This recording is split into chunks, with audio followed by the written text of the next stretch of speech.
Hello everyone, Namaste. My name is Rashi Rusia and I welcome you all to PSC classes. ये video हमारी Indian polity की series का video है और ये लेक्चर 6 है इंडियन पॉलिटी का, जहां आज हम कवर करेंगे यूनियन एंड इट्स टेरिटरीज को। मतलब जो इंडियन कॉन्स्टिट्यूशन का पार्ट 1 है which is union and its territories, आज हम उसको पढ़ेंगे। सबसे पहले वीडियो स्टार्ट करने से पहले थोड़ा सा फीचर्स देख लेते हैं इस कोर्स के बारे में। तो फर्स्ट ऑफ ऑल ये एक कंप्लीट कोर्स होगा इंडियन पॉलिटी का, जहां हमने बहुत ही बेसिक लेवल की पॉलिटी से शुरुआत की है और हम बहुत ही एडवांस लेवल तक की पॉलिटी को कवर करेंगे। मतलब हमने पॉलिटी को बहुत ही बेसिक लेवल से पढ़ना शुरू किया है। सेकेंडली, ये जो कोर्स है वो डिज़ाइन किया गया है स्पेशली पीएससीज के लिए, जहाँ तक कि यूपीएससी के लिए भी। मतलब इस कोर्स में हम काफ़ी ज़्यादा डिटेल में पॉलिटी को पढ़ेंगे, तो इवन ये आपके लिए बेनिफिशियल होगा यूपीएससी तक के लिए। थर्डली, ये एक बायलिंगुअल कोर्स होगा। यहाँ पे स्लाइड जरूर इंग्लिश में है, बट जब हम पढ़ेंगे तो हम उसको हिंदी में पढ़ेंगे, सो दैट लैंग्वेज बैरियर नहीं बनेगा इस कोर्स में। ओके, एक और चीज़, ये जो है ये इस कोर्स का ऑर्डर ऑफ स्टडी है। ऑर्डर ऑफ स्टडी मतलब ऐसे, ये जो यहाँ पे दिया हुआ है ऐसे हम इंडियन पॉलिटी को कवर करेंगे। मतलब टॉपिक वाइज टॉपिक यहाँ पे दिया हुआ है, इन टॉपिक को हम लाइन वाइज इस कोर्स में कवर करेंगे। तो जैसे यहाँ तक का जो है, इधर प्रियम्बल तक का पार्ट हम ऑलरेडी कवर कर चुके हैं। तो यहाँ पे कहीं आई बटन आ रहा होगा, तो आप वहाँ पे क्लिक करके उसको, उस पूरी सीरीज को देख सकते हैं। और आज जो है हम part 1 union and its territories को कवर करेंगे।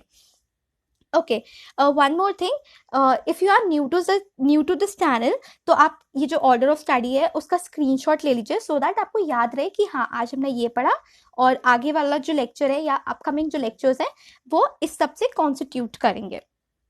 ओके, तो ये अगेन ऑर्डर ऑफ स्टडी है। Now let's start with the video.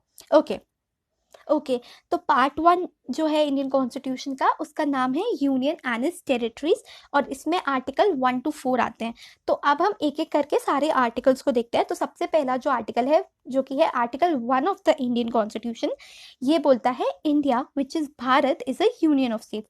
अब ये आर्टिकल याद रखना हमारे लिए काफ़ी इंपॉर्टेंट है, बिकॉज बहुत बार इंटरव्यू में ये आर्टिकल भी पूछ लिया गया है। तो अगर आप वीडियोस देखेंगे, जो लोग ऑब्वियसली सिलेक्ट हो जाते हैं और फिर जब वो अपनी जर्नी बताते हैं, तो वो बताते हैं कि इंटरव्यू में काफ़ी बार उनसे ये आर्टिकल भी पूछा गया है। ओके, अब इस आर्टिकल में, जस्ट अ सेकेंड, इस आर्टिकल में हमें दो चीज़ें दिख रही हैं। पहला तो ये कि इंडिया भारत, ऑब्वियसली हम इंडिया की बात करें, पर दोनों नाम दिए गए हैं, इंडिया और भारत। मतलब हिंदी वाला नाम भी है, इंग्लिश वाला नाम भी है। तो इसके पीछे स्टोरी ये है कि जब कॉन्स्टिट्यूटेंट असेंबली में डिस्कशन हो रहा था कि क्या नाम रखेंगे कंट्री का, तब दोनों ही नाम के पीछे बहुत ज़्यादा घमासान हो रहा था कि कुछ लोग बोल रहे थे कि भारत रखो, कुछ लोग बोल रहे थे कि इंडिया रखो। तो इसलिए आर्टिकल 1 में दोनों ही नाम रखे गए हैं, which is India and Bharat. Okay, अब सेकेंड चीज ये आती है कि यहाँ पे लिखा है India which is Bharat is a union of states, जबकि हम जानते हैं कि इंडिया जो है वो फेडरेशन है एक स्टेट्स का। मतलब यहाँ पे यूनियन के लिए अलग आर्टिकल्स है और स्टेट के लिए अलग आर्टिकल्स है, राइट। तो अब यहाँ पे यूनियन क्यों लिखा गया है? तो यूनियन इसलिए लिखा गया है, यूनियन लिखने के पीछे दो रीजंस है। पहला तो ये कि इंडिया जो है वो कोई एग्रीमेंट नहीं है यूएसए जैसे, राइट। इंडिया में कोई एग्रीमेंट नहीं है, मतलब जैसे यूएसए में जितने भी स्टेट्स आते हैं ना, वो सब एग्रीमेंट के अंदर बंधे हुए हैं, तो इंडिया में ऐसा कुछ नहीं है। सेकेंडली ये है कि स्टेट्स यहाँ पे सीकेड नहीं कर सकते इंडिया को। मतलब कोई स्टेट चाहे कि भाई हम कल को इंडिया का पार्ट नहीं रहना चाहते, तो ऐसा नहीं हो सकता।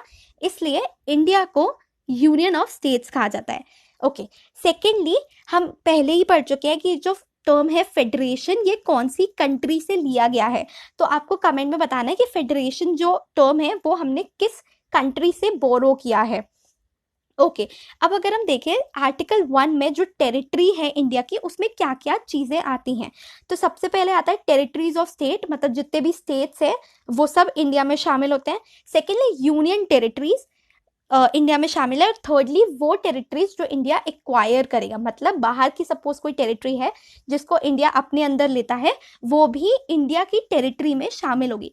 तो ये जो है, ये काफ़ी इंपॉर्टेंट क्वेश्चन बन सकता है यूपीएससी के लिए, किसी भी पीएससी के लिए। आपसे ऐसे पूछ लिया जाएगा कि the territory of India comprises of, और आपको ऑप्शन दिए जाएंगे, तो आपको याद रखना है कि 3 चीजें हैं जो इंडिया की टेरिटरी में आती हैं according to article number 1, which is territory of state, union territories and territories acquired by India. Okay, now let's move ahead.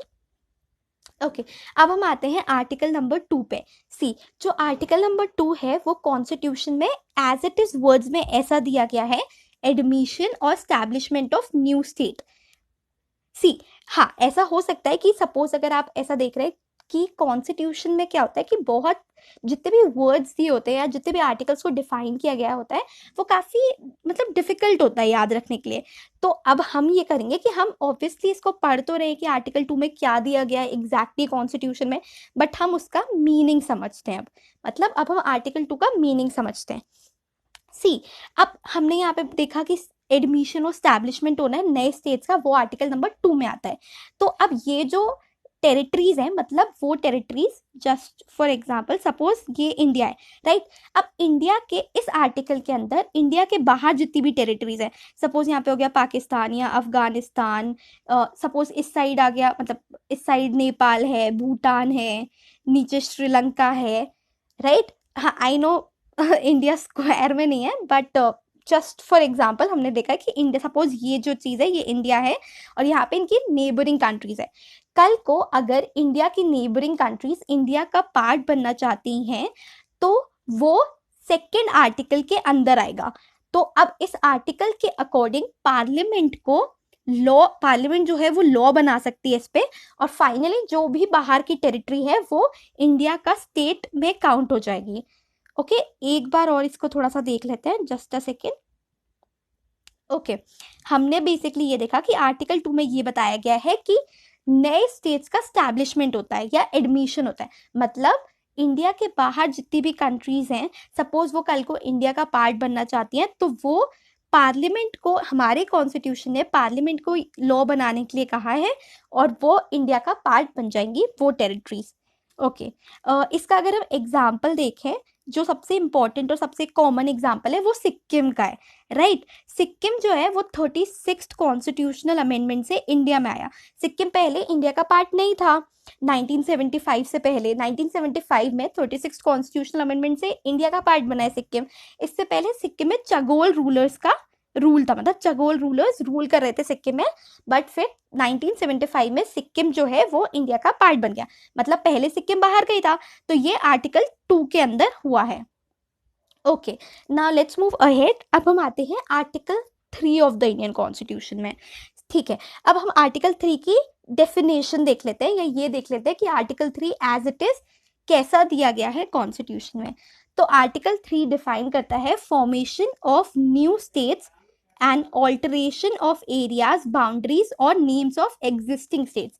मतलब कोई भी चेंज जो इंडिया के अंदर जितने भी स्टेट्स हैं उनमें अगर कोई भी चेंज होना है या उनको मतलब उनको सेपरेट होकर नया स्टेट बनना है या उनकी बाउंड्री बढ़ानी है घटानी है, तो वो जो होता है उसको भी पार्लियामेंट ही करती है लॉ बना के, बट वो आर्टिकल 3 के अंदर आता है. तो इसमें क्या क्या हो सकता है? इसमें हो सकता है formation of new states from separation of states, जैसे आंध्र प्रदेश और तेलंगाना, आंध्र प्रदेश से तेलंगाना बनाए, है ना. सेकेंडली है merging of two states, sorry, second है मर्जिंग ऑफ टू स्टेट्स. मतलब सपोज कल को छत्तीसगढ़ और मध्य प्रदेश एक सा होना चाहता है जैसे पहले था, तो वो जो होगा वो भी आर्टिकल 3 के अंदर आएगा. और इंक्रीजिंग और decreasing the boundary of a state, मतलब सपोज एमपी इतना बड़ा है, कल को चाहते हैं हम एमपी को थोड़ा सा और बढ़ा ले, मतलब छत्तीसगढ़ का थोड़ा सा एरिया एमपी में ले लें, तो वो भी आर्टिकल 3 के अंदर ही होता है. ओके, एक और चीज, जस्ट अ सेकेंड. ओके, पहले हम आर्टिकल 4 देख लेते हैं. सी, आर्टिकल 4 जो है उसकी डेफिनेशन थोड़ी सी डिफिकल्ट है, तो पहले हम देख लेते हैं कि आर्टिकल 4 में क्या आता है. तो laws made under article 2 and article 3 to provide for amendment of the first and fourth schedule and supplemental, incidental and consequential matters. See, अब ऑब्वियसली ये काफ़ी डिफिकल्ट था सुनने में, तो अगर हम बेसिक एक्सट्रैक्ट देखें इस आर्टिकल का तो ये है कि जो भी आर्टिकल 2 के अंदर या आर्टिकल 3 के अंदर नए स्टेट्स बन रहे हैं या जो भी चेंजेस हो रहे हैं आर्टिकल 2 और 3 के अंदर, उसके लिए अमेंडमेंट होगा फर्स्ट और फोर्थ शेड्यूल में स्केड्यूल हम ऑलरेडी पढ़ चुके हैं, तो आई होप आपको पता हो फर्स्ट स्केड्यूल में क्या है और फोर्थ स्केड्यूल में क्या है, बिकॉज हम ये ऑलरेडी कवर कर चुके हैं। तो मतलब बेसिकली ये कहना चाह रहा है कि जो भी चेंजेस होंगे आर्टिकल 2 और 3 से, उसके लिए अमेंडमेंट होगा फर्स्ट और फोर्थ स्केड्यूल में, बट इसको कॉन्स्टिट्यूशनल अमेंडमेंट एक्ट नहीं माना जाएगा आर्टिकल 368 के अंदर। आर्टिकल 368 जो है वो कॉन्स्टिट्यूशनल अमेंडमेंट एक्ट के लिए है। तो बेसिक मतलब बस ये था कि कोई भी चेंजेस होगा उसके लिए अमेंडमेंट जरूर होगा, बट उसको CAA मतलब constitutional amendment act under article 368 नहीं माना जाएगा। ओके, तो ये हो गया। ओके, तो आज हमने basically part 1 of the Indian constitution को कवर किया, जहां हमने आर्टिकल 1 to 4 कवर किए। अगर आपको कोई भी क्वेरी हो या कोई भी क्वेश्चन हो, या अगर आप यूजुअली भी हमसे कनेक्ट करना चाहें, तो आप हमें इन स्पेसिफिक प्लेटफॉर्म्स पे फॉलो कर सकते हैं। फेसबुक, इंस्टाग्राम एंड टेलीग्राम, हर जगह PSC क्लासेस से हम अवेलेबल हैं, हमारे अकाउंट्स हैं। और अगर आपको इस वीडियो की PDF चाहिए तो you can connect with us specifically on Telegram, वहाँ पे ये जो PDF है वो पोस्ट कर दी जाएगी। आई होप आपको ये वीडियो अच्छा लगा हो, और अगर आपने इंडियन पॉलिटी की पूरी सीरीज नहीं देखी हो तो प्लीज़ आई बटन पे जाके क्लिक कीजिए एंड उस पूरी सीरीज को फॉलो कीजिए, बिकॉज वो काफ़ी ज़्यादा अच्छी सीरीज़ है। एंड अगर आप एक बार ये सीरीज़ देख लेंगे उसके बाद आई डोंट थिंक सो अगर आपको वापस से पॉलिटी कभी पढ़ने की ज़रूरत पड़ेगी, और काफ़ी ज़्यादा क्लियर हो जाएगी पॉलिटी आपको। एंड आई होप आपको ये वीडियो अच्छा लगा हो। प्लीज़ इस वीडियो को लाइक कीजिए, शेयर कीजिए, और हाँ, चैनल को सब्सक्राइब करना ना भूलिए। मिलते हैं आपसे अगले वीडियो में। Thank you so much for watching.